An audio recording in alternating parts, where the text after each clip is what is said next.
అనగనగా ఒక చిలక ఉంది. ఆ చిలకకి అందరికన్నా ఎత్తుకి ఎదగాలి అనే ఆశ ఉంది. సరిగ్గా అదే సమయంలో ఒక బంగారు ఈక ఆకాశం నుంచి కిందకి పడడం చిలక గమనించింది. తను ఆ బంగారు ఈకని వెతుక్కుంటూ వెళ్ళింది. చూడ్డానికి ఇది చాలా విచిత్రంగా ఉందే, ఇది ఎక్కడి నుంచి వచ్చిందో అని ఆలోచించడం మొదలుపెట్టింది. పొద్దున్నే చిలక తాబేల్ తాత అని ఎంతో ప్రేమగా దగ్గరికి వెళ్ళింది. చిలక చేతిలో ఉన్న బంగారు ఈకను చూసి ఇది స్టార్ బర్డ్ది. స్టార్ బర్డ్ అన్ని పక్షుల కన్నా ఎత్తున ఎగురుతుందంది. అయితే నేను స్టార్ బర్డ్ లాగా ఎగరగలనని చిలక ఎగరడానికి ప్రయత్నించింది.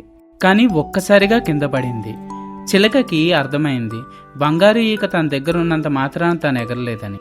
అయిపోయింది, మొత్తం అంతా అయిపోయింది అని చిలక బాధపడుతుంటే చుట్టుపక్కల ఉన్న జంతువులు చిలకని ఎంకరేజ్ చేయడం మొదలుపెట్టాయి.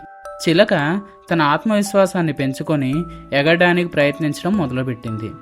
రోజు తప్పించి రోజు తను ఎగరడాన్ని ప్రాక్టీస్ చేస్తూనే ఉంది. ఒకరోజు సడన్గా ఉరుములు మెరుపులతో భీకరమైన వర్షం పడడం మొదలైంది.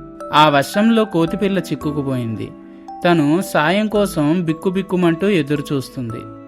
చిలక చాలా తెలివిగా కోతిపిల్లని సురక్షిత ప్రాంతానికి చేర్చింది. వర్షం తగ్గడంతో బయటకొచ్చిన జంతువులన్నీ చిలకని పొగడ్తలతో ముంచేశాయి.